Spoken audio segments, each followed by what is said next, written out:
Start करते हैं। So next type of process is adiabatic process. This is a thermodynamical process in which no heat will exchange between system and surrounding. ये एक ऐसी process है जिसमें कोई heat exchange नहीं होगा। तो सबसे पहले इसकी डेफिनेशन के बारे में लिखते हैं। नो हीट इज अलाउड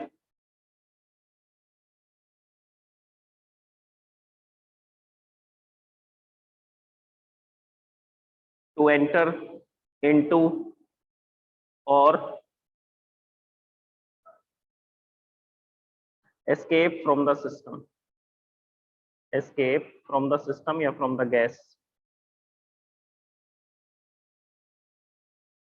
कोई भी हीट एनर्जी सिस्टम के अंदर एंटर नहीं करेगी और कोई भी हीट एनर्जी सिस्टम से बाहर नहीं जाएगी। So this kind of process is called adiabatic process. और एडियाबैटिक प्रोसेस के लिए क्या कंपल्शन है? कंपल्शन ये है कि आपको एडियाबैटिक वॉल्स क्रिएट करनी पड़ेगी, मतलब कि नॉन इंसुलेटिंग वॉल्स का सिस्टम होना चाहिए। और इसमें क्या क्या चेंज हो सकते हैं? इसमें टेम्परेचर चेंज हो सकता है, वॉल्यूम चेंज हो सकती है, and pressure can also change. Temperature भी बदलेगा, हीट एनर्जी नहीं दे रहे हैं और हीट एनर्जी बाहर नहीं जा रही है, फिर भी टेम्परेचर चेंजेस हो सकते हैं, और वो मैं आपको बताता हूँ कैसे होंगे। So the process in which no heat is exchanged between the system and surrounding, but temperature, volume and pressure of the gas or system can change. This type of process is called adiabatic process. अब सबसे पहले हम इसको thermodynamics के first law की help से understand करते हैं। So using first law of thermodynamics,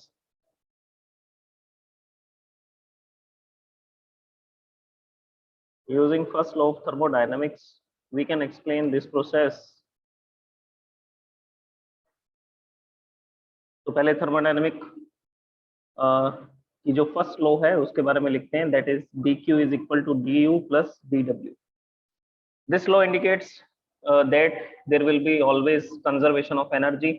The heat given to the system will be utilized in increasing its potential, in increasing its internal energy and doing some work। जैसे हम 100 joule की energy देंगे तो उससे 60 joule से temperature rise होगा, बाकी के 40 जूल से क्या होगा? बाकी के 40 जूल से वर्क डन होगा।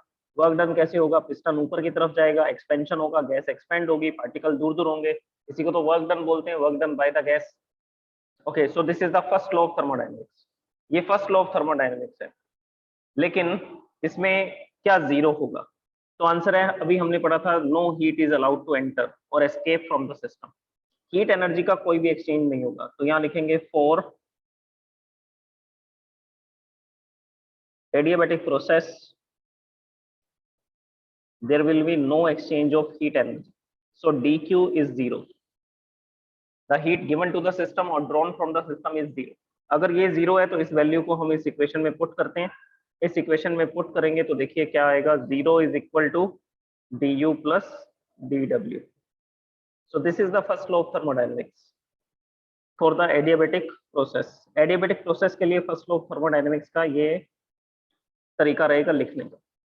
अच्छा, अब इसको दो तरह से अरेंज किया जा सकता है। वो दो तरह से अरेंज करने की जो कंडीशंस हैं वो आपको दो सिचुएशंस के बारे में बताएंगे, वो दोनों सिचुएशंस को हम डिस्कस करते हैं। देखिए, 0 is equal to du plus dw, इसको दो तरीके से लिखा जा सकता है। एक तो इसको मैं ऐसा लिख सकता हूँ, फर्स्ट dw को इस तरफ ले जाएंगे, अगर dw को उधर शिफ्ट करेंगे तो इट विल बी नेगेटिव। तो क्या आएगा स्टेटमेंट? du तो प्लस करेगा, अगर dw को उधर शिफ्ट करेंगे so this will be du is equal to minus dw। Minus dw, minus dw का मतलब है that work is done on the system, the work is done on the system। मतलब कि हमें सिस्टम पे वर्क करना पड़ेगा। और सिस्टम पे वर्क कैसे कर सकते हैं? तो आंसर है कंप्रेशन करना पड़ेगा। हम पिस्टन को डाउनवर्ड डायरेक्शन में पुश करेंगे तो मतलब हम सिस्टम पर वर्क डन करेंगे, और सिस्टम पर वर्क डन करने से क्या होगा? इसकी इंटरनल एनर्जी इंक्रीज होगी। जो नेगेटिव है वो कम हो रहा है, जो पॉजिटिव है वो इंक्रीज हो रहा है। तो dw नेगेटिव आ रहा है तो इसका मतलब हम सिस्टम पे वर्क डन कर रहे हैं, और सिस्टम पर जो वर्क डन करेंगे उससे क्या होगा? The internal energy of the system will increase, the internal energy increases. तो कंप्रेशन में इंटरनल एनर्जी इंक्रीज होगी। इंटरनल एनर्जी इंक्रीज होने का मतलब है कि टेम्परेचर इंक्रीज होगा। तो इंटरनल एनर्जी बढ़ रही है, इसका एविडेंस क्या है? इसका एविडेंस है टेम्परेचर का इंक्रीज होना। अब इस प्रोसेस को समझिए आप। सबसे पहले तो हम क्या करेंगे, एडियाबेटिक वॉल्स को क्रिएट करेंगे। तो यहाँ पर मैं एक ऐसा सिस्टम क्रिएट कर रहा हूँ, एक ऐसा सिस्टम बना रहा हूँ जिसमें मैंने इंसुलेटिंग वॉल्स लगा रखी। इंसुलेटिंग वॉल्स क्या नहीं होने देंगी? तो आंसर है हीट एक्सचेंज को रोकेंगी। They will resist the exchange of heat. So here these are the adiabatic walls. ये एडियाबेटिक वॉल्स हैं। मैं बाहर से बर्नर लगा करके हीट एनर्जी दूंगा तो वो एनर्जी सिस्टम में नहीं जाएगी। ओके, अभी जो पिस्टन था वो इस पोजीशन पे था, और ये जो पिस्टन है ये भी कैसा है? ये भी एडियाबेटिक है। तो चारों तरफ से सिस्टम बंद है, बाहर से कोई भी एनर्जी नहीं आ रही, अंदर की एनर्जी बाहर नहीं जा रही, और ये सिस्टम के पार्टिकल्स हैं which are moving randomly in all directions and they have some internal energy, और इस इंटरनल एनर्जी के कारण इनके पास कुछ टेम्परेचर होगा। So for example here the temperature of the gas is 20 degree Celsius. ये इसका टेम्परेचर है, कुछ वॉल्यूम होगी इसकी, और वो जो वॉल्यूम होगी उसको हम V1 से लिखेंगे। अभी जो प्रेशर होगा उसको P1 से लिखेंगे। तो नॉर्मल प्रेशर है, 20 डिग्री सेल्सियस टेम्परेचर है गैस का, और ये इसकी वॉल्यूम है कंटेनर की। अब क्या करेंगे? The work is done on the system. On the system का मतलब है कि हम इस पिस्टन को डाउनवर्ड डायरेक्शन में पुश करेंगे, मतलब इस पे फोर्स लगाएंगे। फोर्स लगा करके इसकी नई पोजीशन देखिए क्या हो जाएगी। फोर्स लगा करके हम पिस्टन को इस जगह पर ले आते हैं। जब पिस्टन इस जगह पर आ जाता है, सेकंड पोजीशन पे आ जाता है, इट इज मूविंग डाउनवर्ड, तो ये नीचे की तरफ मूव कर रहा है, फर्स्ट से सेकंड पोजीशन पे आ रहा है। तो क्या होगा? तो आंसर है वॉल्यूम तो डिक्रीज होगी, और प्रेशर क्या होगा? इंक्रीज होगा। तो यहाँ पर वॉल्यूम डिक्रीज होगी, प्रेशर इंक्रीज होगा। प्रेशर इंक्रीज क्यों होगा? Because we are doing the compression, क्योंकि हम लोग क्या कर रहे हैं? हम कंप्रेशन कर रहे हैं। ओके, अब इसका क्या फायदा मिल रहा है? इसका फायदा ये मिल रहा है कि मान लीजिए मैंने इस पिस्टन को डाउनवर्ड डायरेक्शन पुश करने में, डाउनवर्ड डायरेक्शन में पुश करने में 100 जूल का वर्क डन किया, 100 जूल का वर्क डन किया। तो वो 100 जूल का वर्क डन कहाँ यूटिलाइज होगा? तो आंसर है कि इससे इन पार्टिकल्स की काइनेटिक एनर्जी बढ़ जाएगी, और ये पार्टिकल्स कैसा हो जाएंगे? फास्ट मूविंग हो जाएंगे। अगर ये पार्टिकल फास्ट मूविंग हो चुके हैं तो हम बोलेंगे कि इनकी इंटरनल एनर्जी, इनकी काइनेटिक एनर्जी इंक्रीज हो चुकी है। और internal energy, kinetic energy increase होने का मतलब है कि यहाँ का टेम्परेचर भी राइज हो जाएगा। तो जैसे ही हम लोग क्या करते हैं, इस गैस को कंप्रेस करते हैं, पिस्टन को डाउनवर्ड पुश करते हैं, the work is done on the system, so that is why DW is negative. इसीलिए DW कैसा लिखा गया है? DW नेगेटिव लिखा गया, और कंप्रेशन में ये वर्क डन होगा। और सिस्टम पर वर्क डन करने से क्या हो रहा है? सिस्टम की इंटरनल एनर्जी इंक्रीज हो रही है। इंटरनल एनर्जी इंक्रीज हो रही है, इस बात का प्रूफ क्या है? इस बात का प्रूफ है कि यहाँ का टेम्परेचर राइज हो चुका है। पहले गैस का टेम्परेचर 20 डिग्री सेल्सियस था, जैसे ही कंप्रेस किया यहाँ का टेम्परेचर 110 डिग्री सेल्सियस हो गया। और ये जो कंप्रेशन होगा, ये कंप्रेशन कैसा होगा? Sudden compression. आइसोथर्मल में स्लो प्रोसेस थी, ये याद रखना। आइसोथर्मल को जब मैंने एक्सप्लेन किया था तो ये उसमें मैंने आपको कुछ नेसेसरी पॉइंट्स बताए थे, नेसेसरी कंडीशंस बताई थी। The process should be slow so that there will be sufficient amount of time to exchange the heat with the system, with the surrounding, from the system. तो system और surrounding के बीच में heat exchange हो सके, इसके लिए हमें time देना पड़ता था। कौन सी कंडीशन में? तो आंसर है आइसोथर्मल प्रोसेस में। लेकिन ये जो प्रोसेस है एडियाबेटिक प्रोसेस, ये प्रोसेस सडन होती है।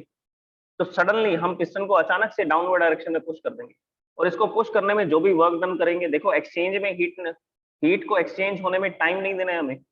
सडन कंप्रेशन करेंगे, मतलब कि सराउंडिंग से सिस्टम में या सिस्टम से सराउंडिंग में हीट एक्सचेंज नहीं होनी चाहिए। तो मैं 100 जूल का जो वर्क डन करूंगा उससे 100 जूल की इंटरनल एनर्जी इंक्रीज हो जाएगी, मतलब कि पार्टिकल्स की काइनेटिक एनर्जी बढ़ जाएगी और टेम्परेचर राइज हो जाएगा। Okay, so this is the first condition, जब DU पॉजिटिव है, DW नेगेटिव है। अब DU पॉजिटिव का क्या मतलब है? ये मतलब है DU पॉजिटिव का इंटरनल एनर्जी इंक्रीजेस। और DW नेगेटिव का क्या मतलब है? DW नेगेटिव का मतलब है the work is done on the system, और इंटरनल एनर्जी के बढ़ने का मतलब है टेम्परेचर राइज होगा। अभी हम लोग इसकी सेकंड कंडीशन के बारे में डिस्कस करते हैं। सेकंड कंडीशन देखिए, सेकंड कंडीशन क्या है? ये जो DU है, चेंज इन इंटरनल एनर्जी, जो चेंज इन इंटरनल एनर्जी है इसको इधर शिफ्ट करता हूं मैं, so it will become negative. ये कैसा हो जाएगा? ये नेगेटिव हो जाएगा। अभी DU पॉजिटिव है तो उधर शिफ्ट करने पर ये नेगेटिव हो जाएगा। तो ऐसा भी कर सकते हैं। पहले क्या किया था हमने?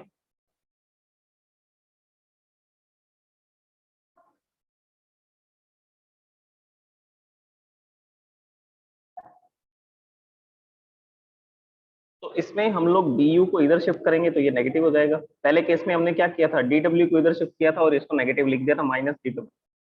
So now we are moving the du on the other side. So this will be minus du is equal to dw. dw positive है, पॉजिटिव dw का मतलब क्या है, work is done by the gas, work is done by the gas. और du के negative होने का क्या मतलब है, नेगेटिव du ये बताएगा that internal energy decreases, internal energy decreases. और इंटरनल एनर्जी कम हो रही है तो श्योर है क्या कम होगा, टेम्परेचर डिक्रीजेस। क्योंकि मैंने आपको इंटरनल एनर्जी का फॉर्मूला बता रखा है, इंटरनल एनर्जी का फॉर्मूला क्या होता है, ms डेल्टा टी, dt भी लिख सकते हैं, change in temperature delta T. तो इंटरनल एनर्जी में कितना चेंज हुआ वो हम कैसे पता कर सकते हैं, चेंज ऑफ टेम्परेचर से पता कर सकते हैं। ओके तो बेसिकली ये जो स्टेटमेंट यहाँ पर लिखी गई है, इस स्टेटमेंट का मीनिंग आपको क्लियर होना चाहिए। Minus D U is equal to D W, minus D U it means that internal energy of the system decreases and temperature decreases, मतलब सिस्टम का टेम्परेचर कम होगा। क्यों होगा, क्योंकि गैस वर्क डन कर रही है, गैस के पास जितनी भी एनर्जी थी उस एनर्जी से तो उसने पिस्टन को क्या कर दिया, अपवर्ड डायरेक्शन में मूव कर दिया। तो बेसिकली ये किसका एग्जांपल है, इसका मतलब क्या है इस स्टेटमेंट का, एक्सपेंशन। और कैसा एक्सपेंशन, तो आंसर है adiabatic expansion. So this statement is explaining that this is the adiabatic expansion. ये स्टेटमेंट ये बता रही है कि यहाँ पर क्या हो रहा है, एडियाबैटिक एक्सपेंशन हो रहा है। अब एडियाबैटिक एक्सपेंशन कैसे कर सकते हैं, तो उसके लिए हम लोग फिर से क्या करेंगे, ऐसा सिस्टम लेंगे जिसकी कैसी वॉल्स होंगी, जिसकी इंसुलेटिंग वॉल्स होंगी, जिसमें से कोई हीट एक्सचेंज नहीं हो सकती। और हम हीट एक्सचेंज होने का टाइम भी नहीं देंगे, क्योंकि ये प्रोसेस कैसा करेंगे, सडन।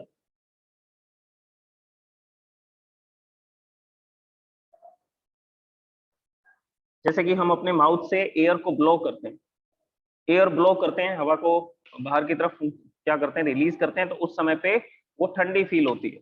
तो उसका कारण क्या है, सडन एक्सपेंशन। जब एक्सपेंशन होगा तो क्या होगा, टेम्परेचर डिक्रीज होगा। देखिए ये लिखा हुआ, temperature decreases, internal energy decreases. अब ऐसा क्यों हुआ, उसके कारण के बारे में बात करते हैं। ये हमने एक पिस्टन लगा रखा है, ये भी एडियाबैटिक पिस्टन। अब इस पिस्टन के ऊपर हमने क्या रखा हुआ था, इस पिस्टन के ऊपर हमने ये मास रखा हुआ, पैकेट्स रखे हुए थे, ब्रिक्स रखी हुई थी। तो ये जो ब्रिक्स हैं, जैसे ही हम इनको यहाँ से हटाएंगे, तो देखिए मैंने यहाँ से इन ब्रिक्स को हटाना शुरू किया, जैसे ही हटाना स्टार्ट किया पिस्टन अपवर्ड डायरेक्शन में मूव करना शुरू करेगा। और अगर अपवर्ड डायरेक्शन में मूव करेगा तो ये एक्सपेंड होगा, और अपवर्ड डायरेक्शन में अपने आप तो जाएगा नहीं, कौन वर्क डन करेगा, गैस वर्क डन करेगी। पार्टिकल जाकर के इस पिस्टन से कोलाइड करेंगे, स्ट्राइक करेंगे। देखिए यहाँ पर ये पार्टिकल है, ये जाकर के इनसे क्या करेंगे, कोलाइड करेंगे। पार्टिकल तो सब डायरेक्शन में कोलाइड कर रहे हैं, टकरा रहे हैं, लेकिन बाकी की वॉल्स फिक्स हैं। पिस्टन क्या है, पिस्टन फ्री है। हमने इसके ऊपर जो ब्रिक्स रखी हुई थी वो ब्रिक्स हटा दिए हैं, जो मासेज रखे हुए थे वो हटा दिए हैं। तो यहाँ पर जो गैस के पास एनर्जी है, फॉर एग्जाम्पल इस गैस का टेम्परेचर 100 डिग्री सेल्सियस था। अब हम इसकी इनिशियल कंडीशंस की बात करते हैं। यहाँ पर वॉल्यूम है V1 और इसका जो प्रेशर है वो है P1 और यहाँ का टेम्परेचर है 100 डिग्री सेल्सियस। ओके, अब जैसे ही मैंने यहाँ से मास को हटाया, हम देखते हैं पिस्टन ऊपर की तरफ जाना स्टार्ट होता है, अपवर्ड डायरेक्शन में मूव करना स्टार्ट करता है, और ये फर्स्ट पोजीशन से सेकंड पोजीशन पे चला जाता है। एक्सपेंशन हो रहा है, इसका कैसे पता लगेगा, एक्सपेंशन हो रहा है इसका पता लगेगा कि वॉल्यूम इंक्रीज हो रही है लेकिन प्रेशर डिक्रीज हो रहा है। Volume is increasing and pressure is decreasing. अब ये वर्क डन कैसे हुआ, तो आंसर है कि इन पार्टिकल्स के पास कुछ काइनेटिक एनर्जी थी। इस काइनेटिक एनर्जी से जा करके ये इससे टकराते हैं, कोलाइड करते हैं और अपनी एनर्जी इस पिस्टन में ट्रांसफर करते हैं।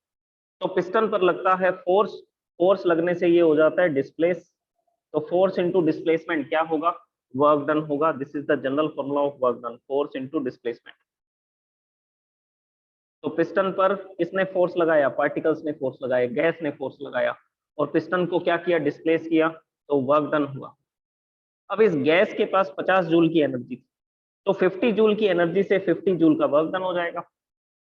गैस की एनर्जी 50 जूल कम हो रही है, अगर गैस की एनर्जी 50 जूल डिक्रीज हो रही है, तो इसका सीधा सा मतलब ये है कि वो जो 50 जूल की एनर्जी थी वो कहाँ यूटिलाइज हुई, in doing some work, in moving the piston upward direction so that the gas will expand and there will be no exchange of heat, यहाँ पर हीट एक्सचेंज नहीं हो रही है क्योंकि एडियाबैटिक वॉल्स है। तो पिस्टन ऊपर की तरफ जाएगा। So here the gas will the work is done by the gas and internal energy of the gas will decrease, internal energy of the system will decrease। Simple सी बात है कि अगर यहाँ पर 50 जूल की एनर्जी कम हो रही है तो 50 जूल का क्या हो रहा है, तो 50 जूल का वर्क डन हो रहा है।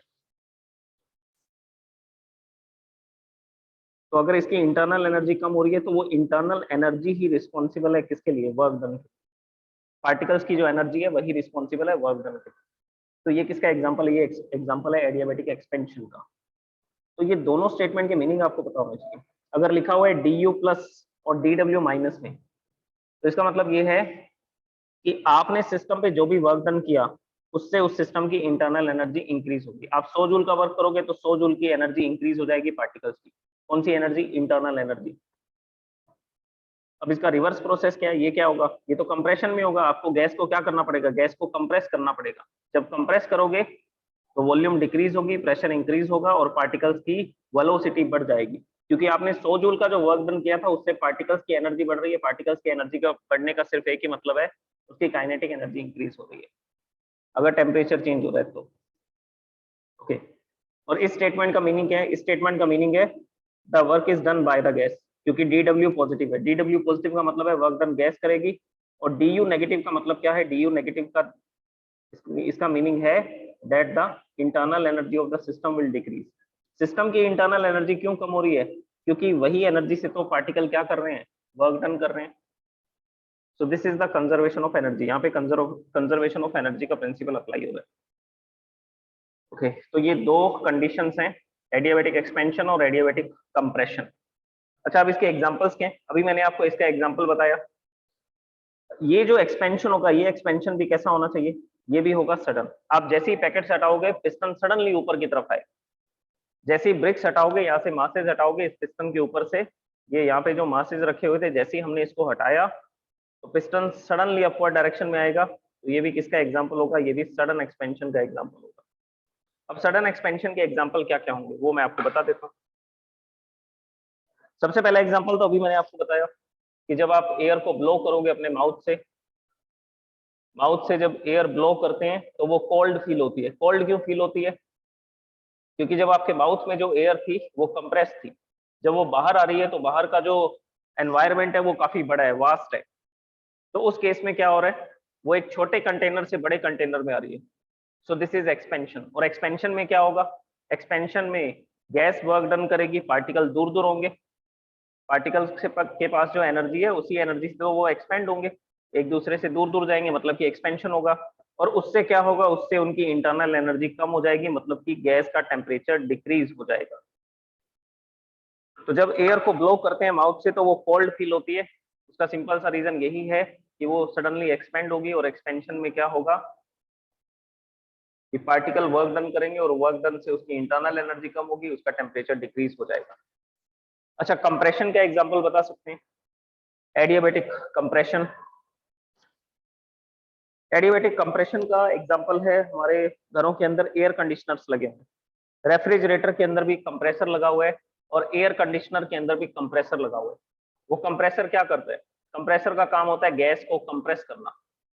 तो हम एक एक्सटर्नल सोर्स लगाते हैं, मतलब कि एक मोटर लगाते हैं। मोटर की हेल्प से हम पिस्टन को डाउनवर्ड डायरेक्शन में पुश करते हैं। तो पिस्टन जब डाउनवर्ड डायरेक्शन में आता है, ये डाउनवर्ड डायरेक्शन में जाएगा तो गैस को क्या करेगा, कंप्रेस करेगा।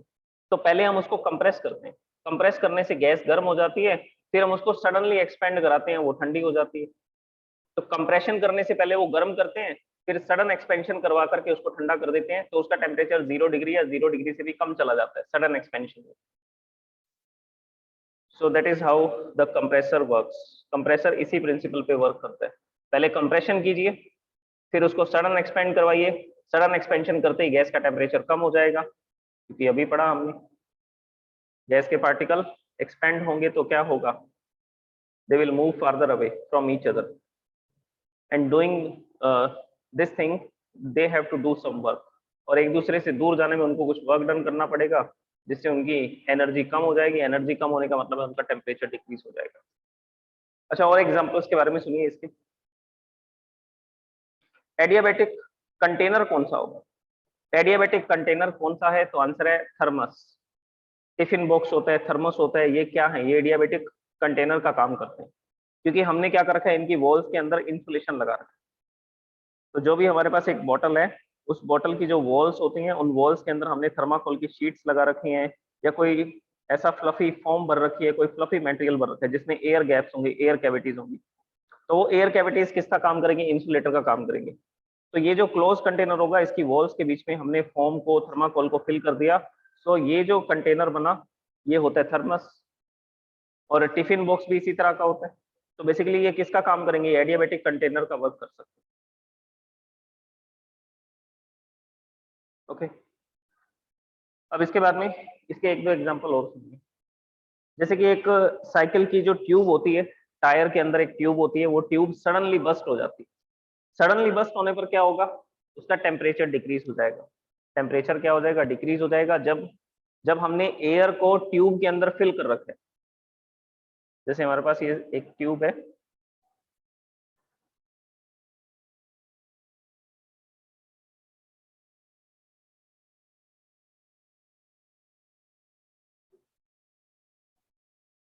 ये इसकी दोनों वॉल्स हैं,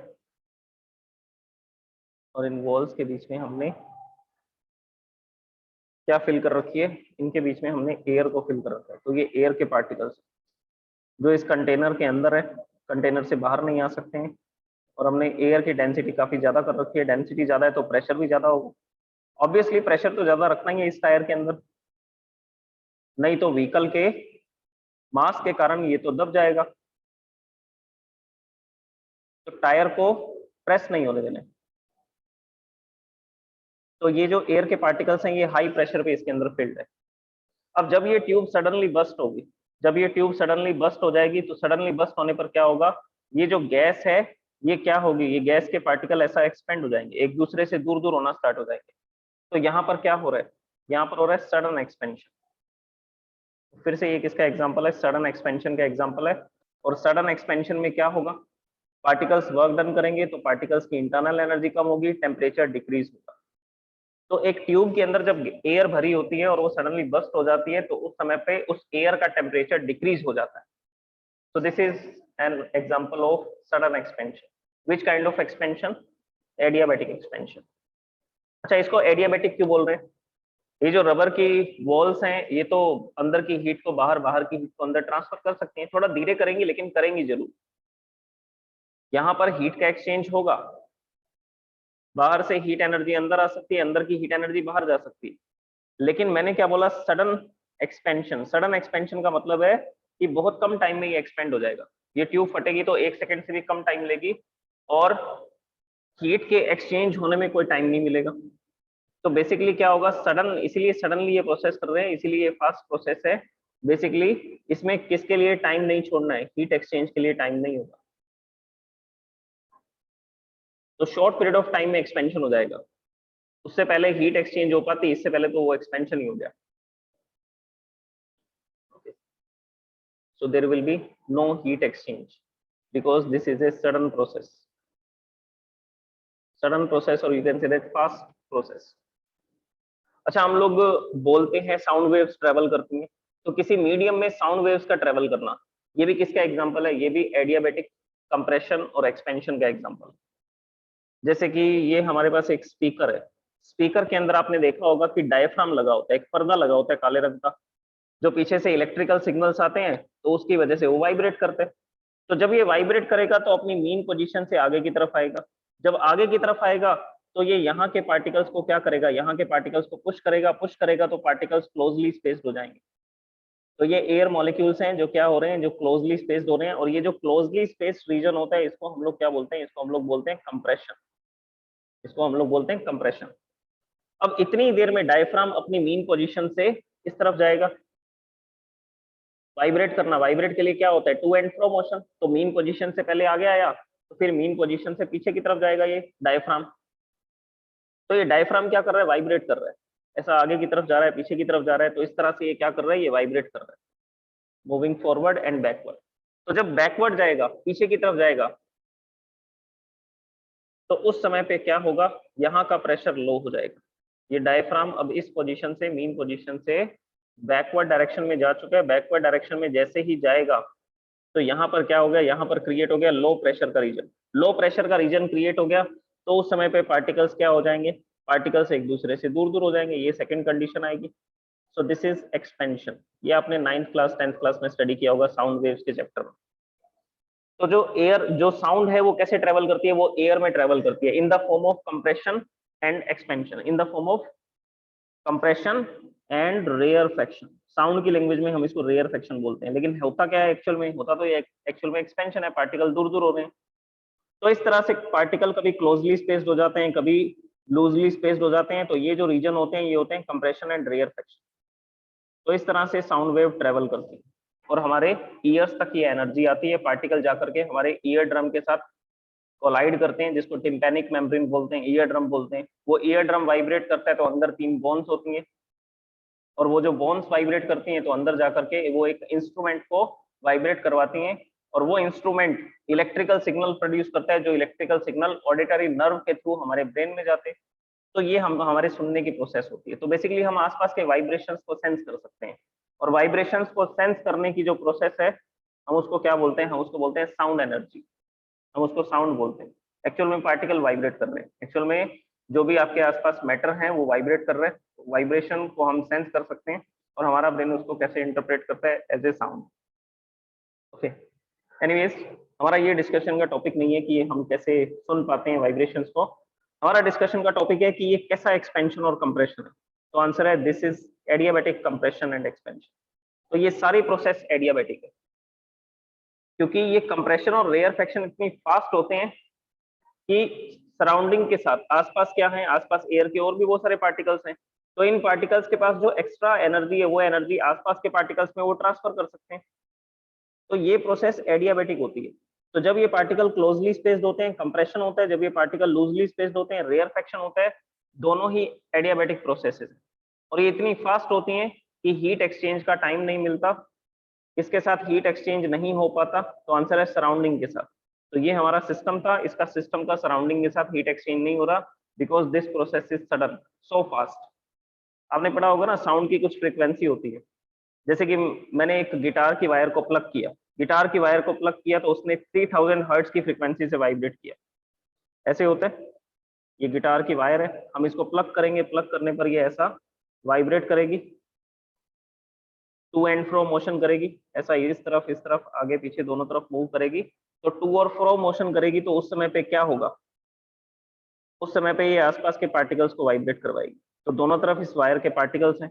तो वायर जब आगे टू मोशन करती है तो उस समय पे पार्टिकल्स को फॉरवर्ड डायरेक्शन में पुश करती है, जब पीछे की तरफ बैकवर्ड आती है तो उस समय पे पीछे के पार्टिकल्स को पुश कर देती है। तो यहाँ के पार्टिकल्स क्या करेंगे, यहाँ के पार्टिकल्स ऐसा कंप्रेस होंगे, फिर दूर दूर होंगे, रेयरिफाइड होंगे। तो दोनों तरफ के पार्टिकल्स वाइब्रेट करना स्टार्ट कर देंगे, वायर के दोनों तरफ के पार्टिकल। और किस फ्रीक्वेंसी से वाइब्रेट करेंगे, तो आंसर है 3000 हर्ट्ज। क्योंकि फ्रीक्वेंसी किस पे डिपेंड करती है, फ्रीक्वेंसी तो सोर्स पे डिपेंड करती है। अगर ये वायर 1 सेकंड में 3000 वाइब्रेशन कर रही है तो आसपास के पार्टिकल भी 1 सेकंड में 3000 वाइब्रेशन करेंगे, मतलब 3000 बार कंप्रेशन होगा, 3000 बार रेयरफेक्शन होगा। तो अब ये जो प्रोसेस है 1 सेकंड में 3000 टाइम्स हो रही है, कंप्रेशन रेयरफेक्शन। तो ये कैसी प्रोसेस हुई, फास्ट प्रोसेस हुई, सडन प्रोसेस हुई। और इतनी फास्ट अगर कंप्रेशन और रेयरफेक्शन होते हैं तो कंप्रेशन होने पर जो हीट एनर्जी प्रोड्यूस हुई थी, कंप्रेशन होने पर पार्टिकल्स के पास आने पर जो हीट एनर्जी इंक्रीज हुई थी वो सराउंडिंग में नहीं जा पाएगी, वो सराउंडिंग में नहीं जा पाएगी। और जब रेयरफेक्शन होगा, और जब क्या होगा, जब रेयरफेक्शन होगा उस समय पे ये हीट एनर्जी कहाँ नहीं जा पाएगी, रेयरफेक्शन कहाँ हो रहा है, so this is the place, ये रेयरफेक्शन है। अब रेयरफेक्शन में पार्टिकल दूर हो चुके हैं, पार्टिकल दूर हो चुके हैं तो एक्सपेंशन हुआ, एक्सपेंशन हुआ तो इनकी एनर्जी कम हो गई, यहाँ का टेम्परेचर डिक्रीज हो गया, यहाँ का टेम्परेचर डिक्रीज हो गया तो सराउंडिंग से हीट एनर्जी कहाँ आएगी, इन पार्टिकल्स में आनी स्टार्ट होगी। लेकिन पार्टिकल्स में हीट एनर्जी आ पाती उससे पहले ही क्या हो जाएगा, उससे पहले ही नेक्स्ट कंप्रेशन हो जाएगा। तो एक्सपेंशन और कंप्रेशन इतनी फास्ट होंगे कि कोई हीट एक्सचेंज नहीं हो पाएगी सिस्टम की सराउंडिंग के साथ या इन पार्टिकल्स की सराउंडिंग के साथ। ओके, तो ये एग्जांपल बताने का क्या मतलब था कि जो एयर होती है, मतलब कि जो साउंड होती है, जब वो किसी गैस में ट्रेवल करती है या एयर में ट्रेवल करती है तो कंप्रेशन रेयरफेक्शंस होते हैं. So there will be compression and rarefaction. So sound travel in air in the form of compression and rarefaction, and this process is, this compression and expansion is adiabatic. So there will be no time to exchange the heat from these particles to the surrounding and surrounding to these particles, जो particle vibrate कर रहे हैं. तो sound का propagate होना, sound का travel करना किसी मीडियम में, it is an example of adiabatic compression and expansion. और क्या एग्जांपल बताया मैंने आपको? और एग्जांपल मैंने आपको एक ट्यूब के सडनली बस्ट होने का बताया, सडन एक्सपेंशन का एग्जांपल है. उसके अलावा मैंने आपको थर्मस का एग्जांपल बताया. थर्मस के अंदर जो भी मटेरियल है या जो भी उसकी एनर्जी है वो बाहर नहीं आएगी और बाहर की हीट एनर्जी अंदर नहीं जाएगी. तो उस तरह से हम एडियाबेटिक वॉल्स को क्रिएट कर सकते हैं.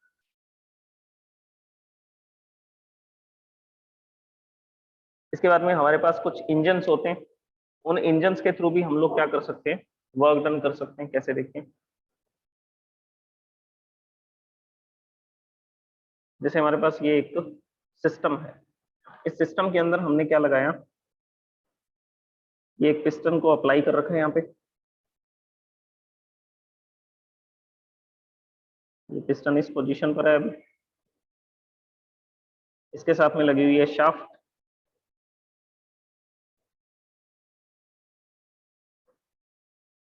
और ये इसकी एडियाबेटिक वॉल्स है ताकि हीट एक्सचेंज ना हो.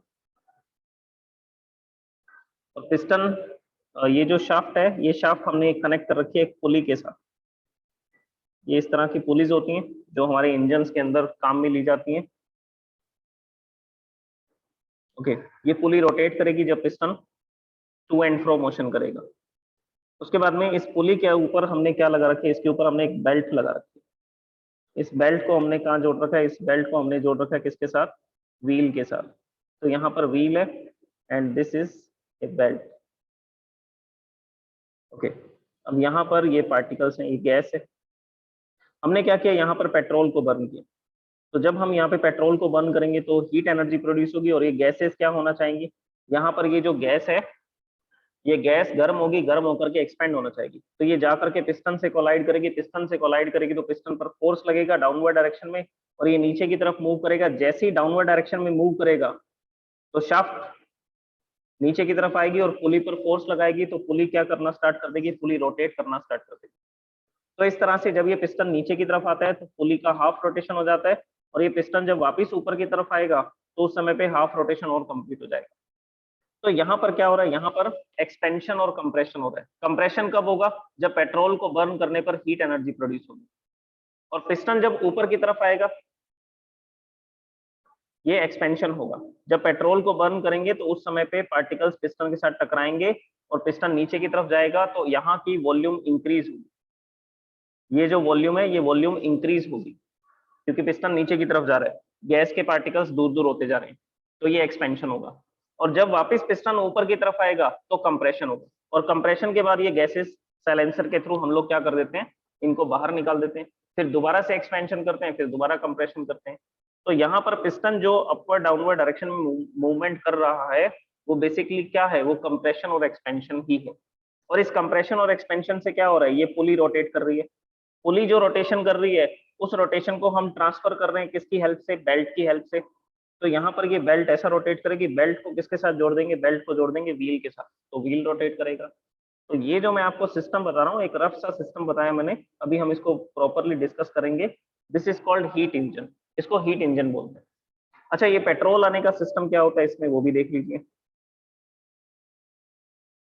बेसिकली यहाँ पर एक इंजेक्टर लगा होता है जो इस जगह से फ्यूल को भेजेगा और यहाँ पर हमने लगा रखा होता है एक स्पार्क प्लग जो इरिडियम मेटल से बना होता है. So this is a spark plug. ये स्पार्क प्लग का क्या काम, यहाँ से फ्यूल आएगा, ये फ्यूल यहाँ पर आया, स्पार्क प्लग क्या प्रोड्यूस करेगा, स्पार्किंग. और स्पार्किंग होने से क्या होगा, इस जगह पर क्या बर्न होगा, फ्यूल का कंबशन होगा. फ्यूल का कंबशन होने से क्या होगा, हीट प्रोड्यूस होगी. हीट प्रोड्यूस होगी तो पिस्टन डाउनवर्ड डायरेक्शन में जाएगा, मतलब कि क्या होगा, पहले एक्सपेंशन होगा. जब पिस्टन डाउनवर्ड जा रहा है, इस तरफ जा रहा है, तो एक्सपेंशन हो रहा है और पुली का हाफ रोटेशन पूरा होगा. और पुली फिर वापस आएगी, अनदर हाफ रोटेशन पूरा करेगी तो पिस्टन ऊपर की तरफ आएगा और फिर क्या होगा, फिर होगा कंप्रेशन। और इस कंप्रेशन में लगे होते हैं वाल्व। वो जो वाल्व होते हैं वो इन गैसेस को साइलेंसर के थ्रू क्या कर देते हैं, बाहर निकाल देते हैं। फिर दोबारा से एक्सपेंशन कंप्रेशन की प्रोसेस चलती है। This is heat engine. तो यहाँ पर ये जो कंप्रेशन एक्सपेंशन हो रहे हैं ये भी एडियाबैटिक कंप्रेशन और एक्सपेंशन है।